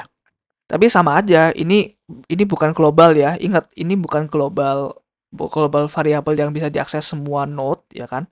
Karena nggak mungkin ya. Secara teori juga nggak mungkin. Jadi ini eh di-execute oleh masing-masing ini ya, masing-masing lokal ya. Kenapa gua bilang nggak mungkin ya? Mungkin kalian banyak bilang kan bisa pakai database gitu. Ya sama aja, itu curang ya. Itu nggak menggambarkan distributed system gitu. Ya ini konteksnya adalah mereka sama-sama nggak ada cara komunikasi yang benar gitu. Ya, cara komunikasi yang centralized. Jadi seperti itu untuk vector clock ya. Nah ini contohnya ya, kalau kalian mau lebih lihat lebih dalam lagi. Jadi ini pertama 100 ya kan. Terus dia increment si duanya. Dia kirim si B. Nah, di sini kan 000 masih. Nah, dia akan memaksimumkan dengan ini ya. Jadi dia ambil yang 200. Terus di sini dia increment 1 ya kan 210. Terus dia tambahin lagi di sini dari 220. Terus kirim lagi ke sini ya. Nah, di sini kan 001 sebelumnya ya kan. Nah, di sini 220. Nah, tapi kan dia mau maksimalkan semua elemen ya per elemen. Berarti dia ke sini dulu 221. Baru terus ketika dikirim ke aplikasinya berarti 2222 gitu. Nah, ini matematikanya ya. Vector timestamp on event A ya, misalkan ini represent a set of event ya kan and its causal dependency. Berarti si E-nya ini ya kan itu di union atau dimasukkan ke dalam set ya. Jadi ini set of E-nya itu dimasukkan ke dalam set di mana ada event A dan di mana A itu terjadi sebelum E secara causality. Vector timestamp of event A ya, vector timestamp of event A represent a set of events and causal dependencies gitu. Nah, contohnya 220 ini ya, dia itu represent first two event from A ya. Berarti dengan kita kasih ini ya teman-teman, kita bisa tahu sebelum ini terjadi itu terjadi apa aja sih, event apa aja sih. Oh, sebelum ini terjadi berarti terjadi event ini gitu. Nah, kebalikannya dengan kita kasih ini, kita bisa tahu sebelum event ini apa aja yang sudah terjadi gitu ya. Berarti sebelum ini berarti ada ini, ada ini, ada ini, ada ini gitu ya. Nah, ini gimana caranya kita membandingkan antar vektor clock gitu ya. Nah, antar vektor clock itu bisa dikatakan sama apabila ya, ini if and only if ya. Kalau if f-nya double ini if and only if. Jadi itu dia A ya, if A then B, dan if B then A gitu ya. Kebalik, sama-sama terbalik gitu. Nah, ini apabila TI ya dengan T aksen I untuk semua I-nya. Berarti contoh misalkan 222 ya, di-compare dengan 222, ini berarti sama ya. Ini berarti sama. Terus ini kurang dari sama dengan apabila em, i- apabila seperti ini untuk semua I ya. Berarti misalkan ini 210 ya kan. Ini berarti kurang dari sama dengan 333 gitu ya. Nah, karena ini kan kurang dari sama dengan semua ya untuk setiap elemennya gitu. Nah, ini udah mulai nggak valid apabila di sini udah ada 4 ya. Ya ini nggak valid nih gitu. Ya, jadi kalau ini valid berarti ya, kalau ini 0. Terus berikutnya, T itu kurang dari T aksen apabila ya, apabila T kurang dari sama dengan T ya. Dan T itu tidak sama dengan tidak T itu tidak sama dengan T. Oke, berarti ini ya itu juga 210 itu juga kurang dari 333 ya kan? Kenapa? Karena ini tuh nggak sama dengan 333 gitu. Ya, berarti itu bisa berupa ini, bisa berupa ini ya. Terus yang terakhir, kita bisa menandakan bahwa event itu concurrent ya, apabila T itu tidak sama, T itu lebih gede ya berarti ini ya. T itu lebih gede dari T aksen, tapi ini nggak ada informasi gede sih. Ya berarti ini tidak kurang dari sama dengan T aksen, dan kebalikannya juga ya. Contoh misalkan kita coba lihat ini dulu ya, yang 300 ya sama 001 nih. Ya. Kita bandingkan 300 sama 001. Jadi ini 300, ini adalah T-nya ya. 001 ini adalah T aksennya ya. Nah, kita bandingkan apakah 300 itu kurang ya, kurang dari 001 ya. Nah, ini tidak bisa dikonklusikan ya, karena ini T kurang dari sama dengan T aksen ini udah nggak mungkin ya, karena ini itu tidak kurang dari sama dengan 0 ya kan. Ya, berarti ini udah benar ya, ini udah benar. Terus dibalik ya, apakah 001 itu kurang dari 300? Dan ini juga nggak bisa dipastikan karena ini itu tidak kurang dari sama dengan 0 ya. Makanya ini juga terpenuhi. Jadi kita bisa conclude bahwa ini dan ini adalah concurrent ya. Ada concurrent ya, berarti artinya concurrent berarti eh terjadi mungkin bisa aja bersamaan gitu ya. Kalau kalian lihat di sini mungkin nggak mungkin di bersamaan. Ini kan timelinenya gini ya kan. Ini udah jelas apa? Ini dulu terjadi baru ini ya kan. Karena ini kan terjadi sebelum ini. Sedangkan yang tiga ya, ini udah terjadi setelah dia kirim. Nah, tapi kita nggak pernah tahu. Kita nggak pernah tahu panjang line ini seperti apa ya. Bisa aja ini gue perbaikin ya, bisa aja seperti ini ya, bisa aja seperti ini. Terus ini bisa aja panjang banget ya. Terus bisa aja nanti seperti ini ya. Terus bisa aja si 001-nya tuh di sini teman-teman ya. Bisa aja di sini. Nah, bisa aja di sini. Nah, kok gini kan valid. 001 sama 300, 001 dulu yang duluan. Ya kan? Baru 300. Sorry. Di sini kan bisa aja 300 duluan, baru 001. Nah, ini makanya kita nggak bisa pastikan ya. Makanya di sini karena nggak ada timestamp, nggak ada sampai tiap detiknya ya, nggak absolut. Karena itu relatif to tiap event ya. That's why eh kita nggak bisa pastikan ini sama ini terjadi duluan atau enggak ya. Berarti ini kita bisa katakan bahwa ini adalah concurrent ya, 01 sama 30 itu concurrent ya. So ini adalah vector clock teman-teman. Oke, kita kan next akan bahas tentang broadcast ordering ya. Jadi kita udah belajar tentang vector clock ya. Dan kita akan mencoba belajar lagi sekarang tentang broadcast. Jadi broadcast itu di mana satu node dia tuh mau mengirimkan ke beberapa node yang lain gitu. Dan tapi ada beberapa metode orderingnya nih ya, atau pengurutannya gitu.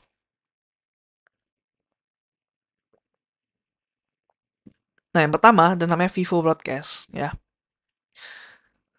eh jadi gua sih mau berusaha ya supaya konten ini itu sebenarnya ada bridge-nya ya, ada jembatannya antara ini ya ke sini, ke sini, ke sini, ke sini gitu.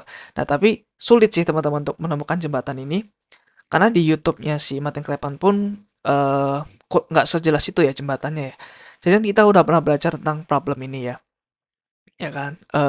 Sebenarnya ini nggak ada jembatan antara ke sistem model sih, ya. Jadi sistem model sama fault tolerance ini satu satu paket lah ya. Kita tahu ada bisa fail ya antara node atau networknya, terus kita juga belajar kenapa disebutnya itu sistem itu penting secara fault tolerance. Nah, terus antara ketiga ini harusnya sih saling berkaitan ya. Dimana di sini kita menemukan sebelumnya ada ini ya, ada causality nih di sini ya, ada causality dan juga happens before ya kan. Nah, di sini eh sorry guys. eh Sampai mana tadi ya?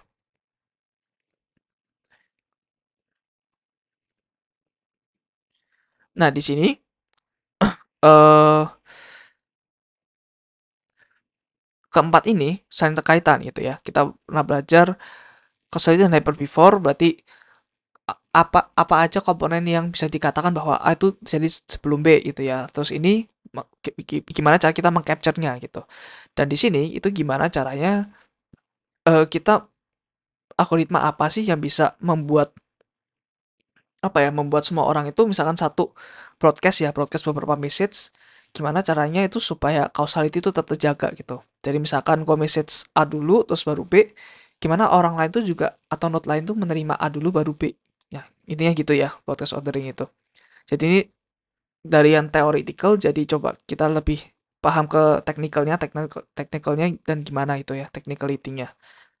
Oke, kita lanjut ya.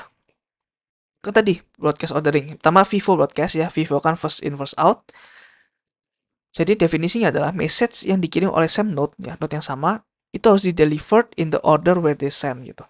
Nah, jadi artinya adalah di node yang sama ya, misalkan A ini ya, node yang sama, ini kan ada dia kirim M1 dulu baru M3 dulu ya. Berarti ya untuk semua node bukan. Berarti untuk ya untuk sorry untuk semua node dia itu harus menerima M1 dulu baru M3. Ya, no matter what M2-nya taruh mana gitu. Jadi yang pasti ini kita lihat ya, valid ordernya mana. Bisa aja M1 M3, M1 M3, pokoknya M1 itu harus terjadi sebelum M3 ya. Jadi kan M1 ke C, M1 ke B ya kan. Terus di sini itu B-nya kirim ke M2 ke sini, ke dirinya sendiri sama ke C gitu ya.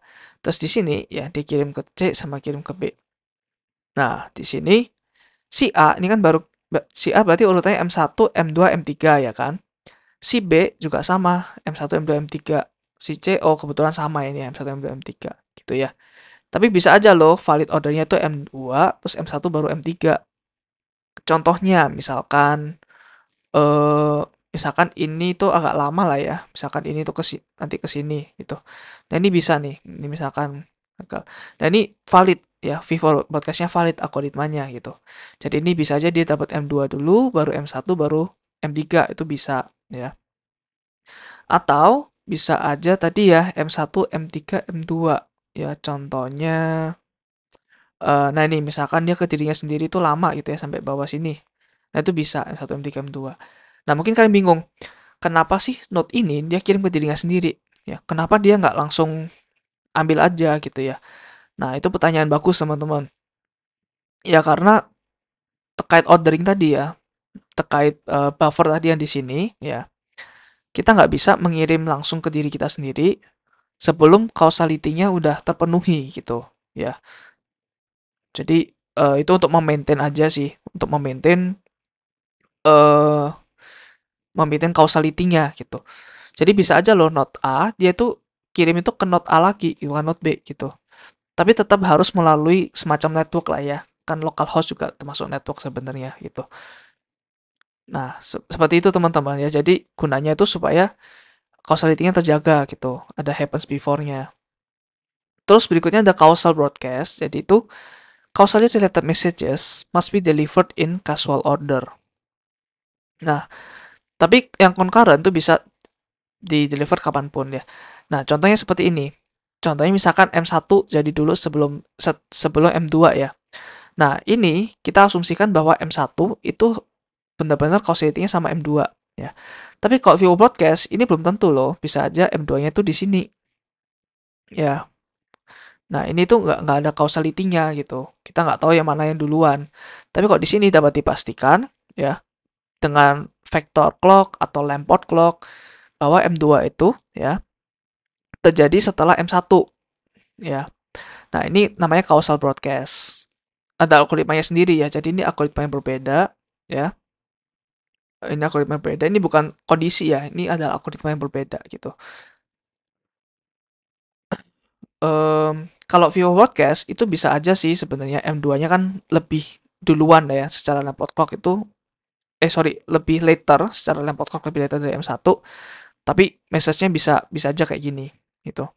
Nah, itu guarantee yang disediakan oleh Vivo Broadcast. Tapi guarantee yang disediakan oleh Causal Broadcast ya, guarantee-nya adalah M2 itu harus dikirim setelah M1 karena mereka causally dependent ya, ada penyebab akibatnya. Nah, oleh karena itu message yang boleh terjadi hanya ada dua ya, di mana eh, ini juga sama ya, M1 sama M3 kan causally juga ini ya dependent ya. Karena ini kan secara Lamport clock juga ini pasti lebih kecil daripada ini. Nah, berarti yang valid order berarti M1, M2, M3 atau M1, M3, M2 ya. Karena ini kan setelah ini.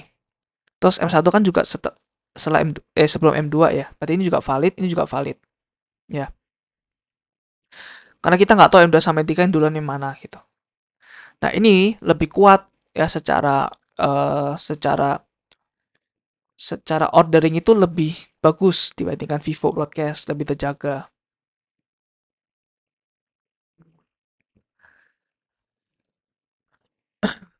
Oke,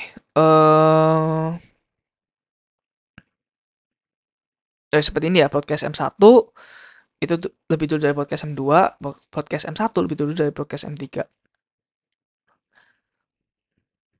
Nah, ini contohnya ya, contoh yang valid lagi ya.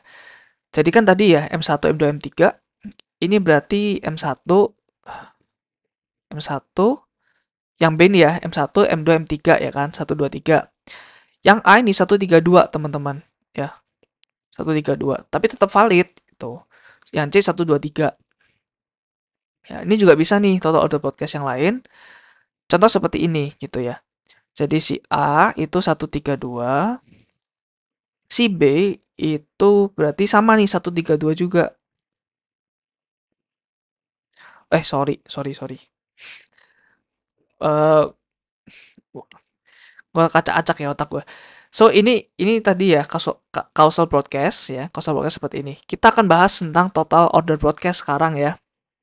Ini bukan causal lagi, ini total order broadcast ya. Total order broadcast em, ini ya definisinya adalah semua node itu harus mendeliver message di order yang sama ya. Ini sebenarnya nggak peduli sih lu mau causal atau enggak.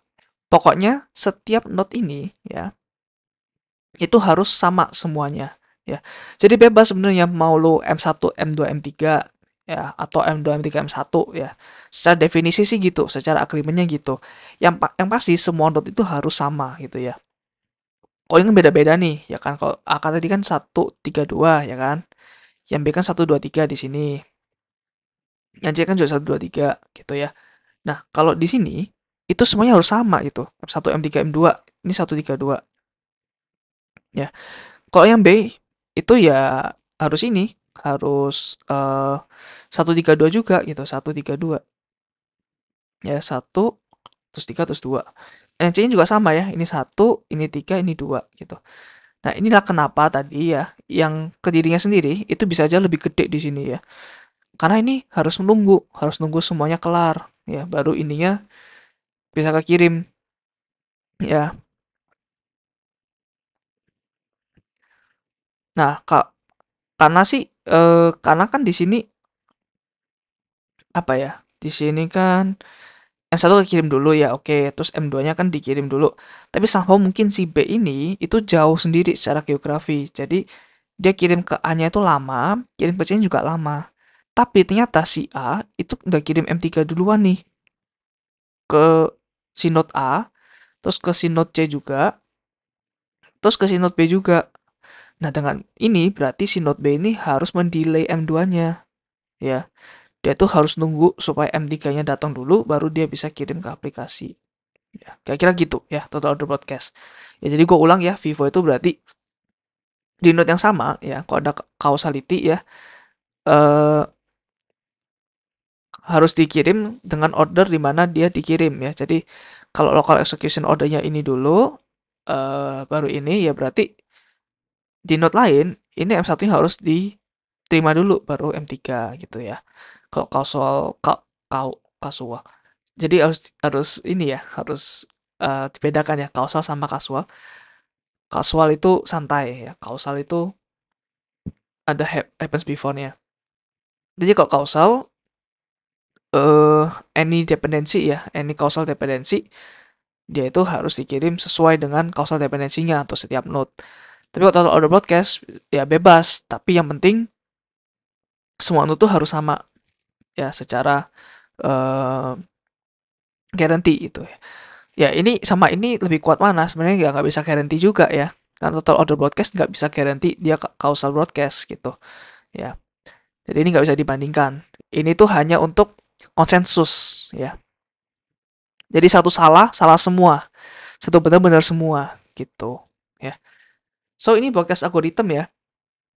Jadi ini adalah orderingnya itu apa aja, terus ini algoritmnya. Ya, algoritma broadcast itu seperti apa. Ya. Nah, note lagi satu teman-teman, untuk setiap broadcast di sini itu dipastikan bahwa network di sini itu reliable ya, nggak akan gagal gitu. Nah, caranya gimana sih supaya network ini tetap reliable ya, nggak gagal? Atau gimana caranya memastikan two generous problem tadi ya, itu sukses gitu. Ya, nah ini dengan cara eh yang pertama ya kita satu-satu dulu. Yang pertama menggunakan reliable links. Ya, kita melakukan retry sama deduplicate tadi ya. Kita udah belajar. Nah, tapi bisa aja ini SPOF ya, single point of failure. Node-nya bisa crash sebelum semua message-nya delivered. Contohnya nih, A kirim ke C. Terus A-nya mau kirim ke B tapi gagal. Nah, itu bisa ya. Jadi nggak visible ya pakai ini ya. Nah, tapi oh sorry ada lagi namanya eager reliable broadcast ya. Jadi idenya adalah pertama kali node receive particular message, dia itu nggak rebroadcast ke semua node-nya gitu ya. Contohnya seperti ini. A kirim ke B ke C ya, karena mereka sama-sama pertama kali dapat message-nya M1. Si B dia broadcast ke yang lain ya. Terus si C juga broadcast ke yang lain, tapi di sini dia stop karena dia udah melihat sebelumnya ya M1 gitu. Nah, ini lebih reliable ya. Jadi ketika dia gagal di sini, C-nya tuh bisa kirim ke B-nya gitu ya. C-nya bisa kirim ke B. Nah, tapi complexity-nya ya, dia ON kuadrat ya, karena untuk setiap node dan setiap node ya semakin banyak node-nya, ya semakin banyak lagi message-message yang ada gitu. Jadi ini juga kurang visible untuk dipakai. Nah, satu lagi yang paling oke adalah Gosip Protocol ya. Dimana ketika node menerima message untuk pertama kali, dia tuh nge-forward ke 3 nodes ya, dia nge-forward ke 3 nodes tapi random ya. Jadi in the end semuanya kan saling eh message-nya saling tersampaikan ya. Namanya gosip ya. Gosip kan gitu biasanya ya, satu ibu-ibu ya, ya sorry ya gua mungkin agak seksis sih ke ibu-ibu bukan bapak-bapak ya, tapi soalnya ya biasanya ibu-ibu ya yang suka gosip. Nah, em, ini biasanya dia kirim ke beberapa note ya, 3 note. Untuk pertama kali doang dia akan ngegosip ya kan. Ya harusnya sih gitu ya. Namanya orang gosip kan juga kalau pertama kali lu denger kaget kan. Ya nggak ada intensi untuk tendensi untuk ngomong ke orang lain kan gitu. Nah, kalau udah dapat lagi infonya, misalkan kalian udah gosipin ya, tahu nggak ini. Terus tetangga kalian ternyata ngosipin lagi gitu. Kalian kan nggak sekaget itu, ya. Jadi kalian nggak ada tendensi untuk nyebarin lagi gitu. Nah, ini sama lah ya, kurang lebih sama gosip protokol. Nah, dengan ini kita bisa memastikan bahwa ya dengan gosip protokol, memastikan bahwa network ini reliable ya. Si network ini reliable gitu. Ya anggap aja nggak gagal deh gitu ya, anggap aja nggak pernah gagal.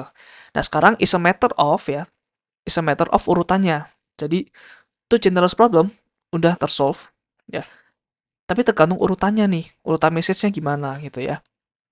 Jadi algoritma yang pertama adalah yang Vivo broadcast ya.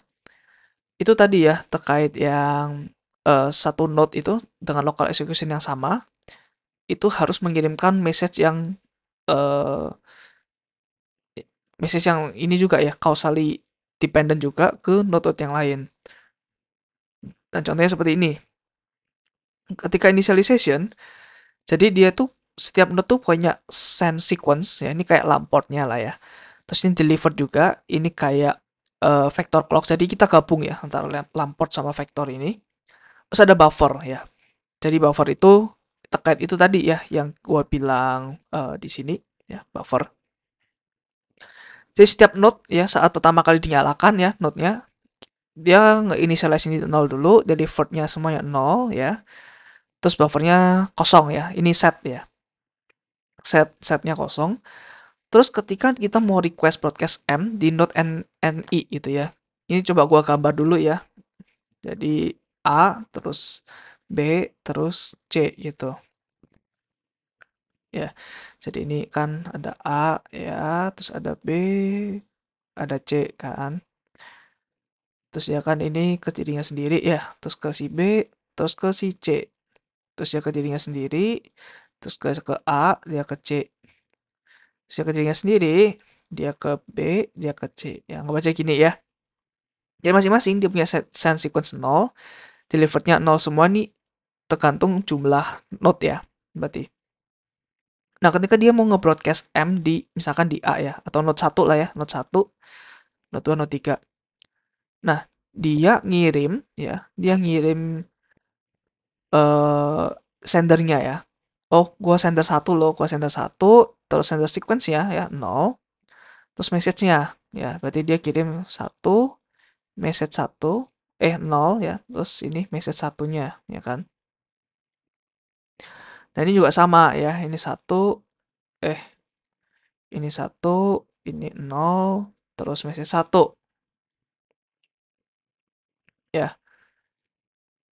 Nah, kemudian saat menerima message ini kita tambahkan ke buffer dulu ya. Ini anggap aja kita menambahkan buffer lah ya, buffer union message karena ini set kosong, kita union sama message, berarti message-nya tambahin ke set itu ya.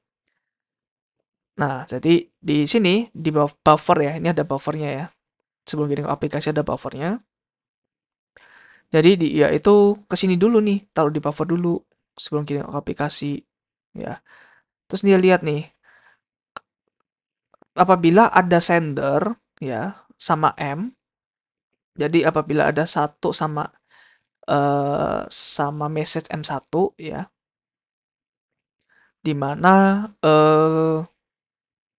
sender terus delivered sender ini berarti ini ya, delivered sender kan di 000 nih ya kan. Nah, delivered sender ini berarti delivered sendernya kan tadi I ya kan? I ya kan, ada 0. Nah, berarti apabila ada satu 0 dan M1 di buffer, kita melakukan ini ya. Ini ada atau enggak? Ini ada kan? Tadi di buffernya di sini kan kita kasih 1 0 terus M1 ya. Kita melakukan Nah, berarti kalau di sini ada, kita kirim ke aplikasi. Ya. Terus kita tambahkan satu, increment satu di sini, deliverednya. Ya.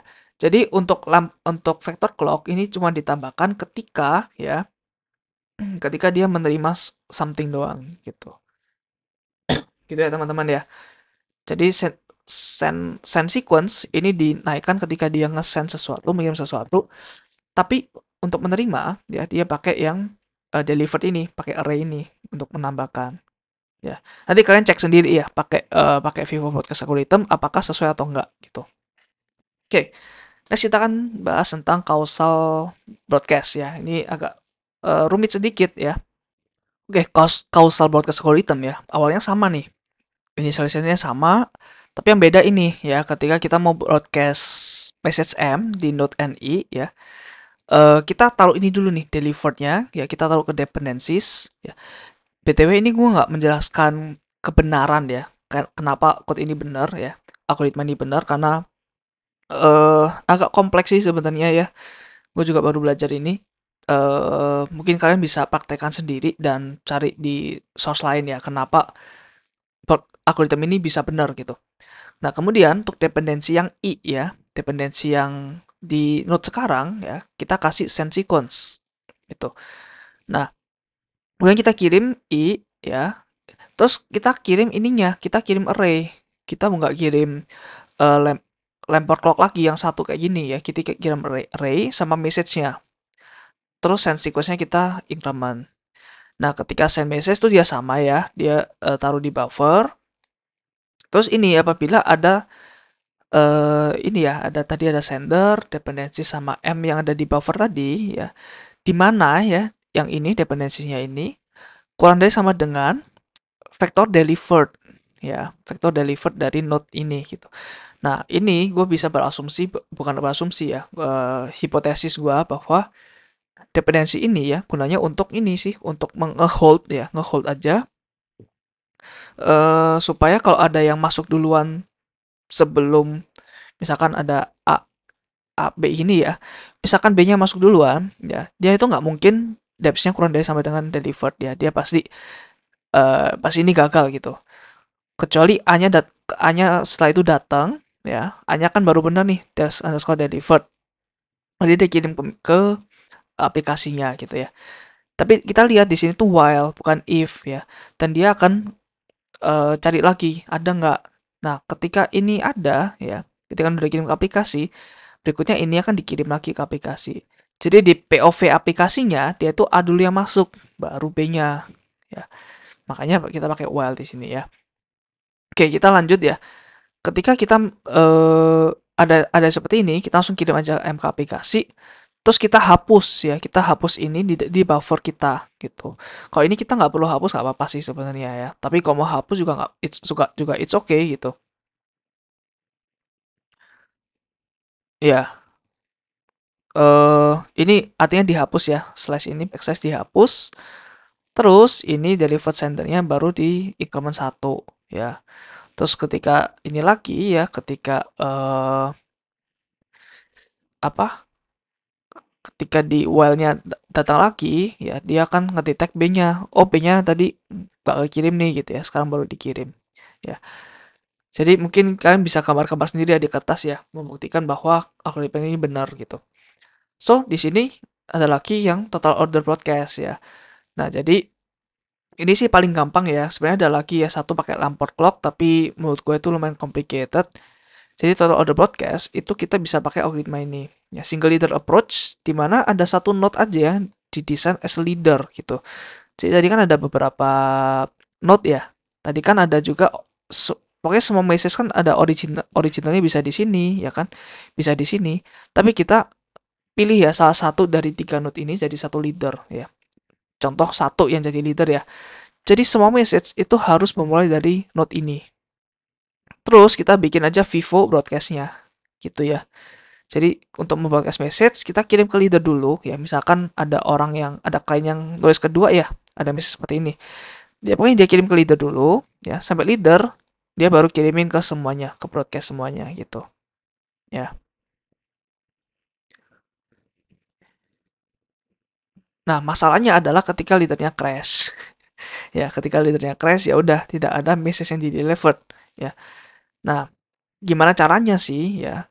Mengubah leader itu sangat sulit ya secara safe. Nah, nanti di video ketiga kita akan belajar algoritma di mana ketika leader mati, node-node yang lain tuh bisa secara otomatis ya mengeleksi leader yang sudah mati ini eh, kita mau pemilu ulang gitu ya. Kita mau election ulang leader leader mana yang berhak untuk jadi leader. Ya intinya gitu deh. Ya ini total order broadcast algorithm ya. Nah, ini itu namanya sih bukan total order broadcast lagi tapi ke Vivo ya. Vivo total order broadcast. Vivo total order broadcast. Nah, ini lebih strict ya. Ini jauh lebih bagus ya daripada causal. Causal juga lebih bagus daripada si apa namanya? Si Vivo ya. Dan Vivo total tuh juga lebih kuat daripada total order broadcast. Ya, kurang lebih seperti inilah ya diagram untuk siapa yang lebih kuat secara secara konsensus dan lain sebagainya ya secara urutan. Nah, jadi kira-kira seperti itu teman-teman ya.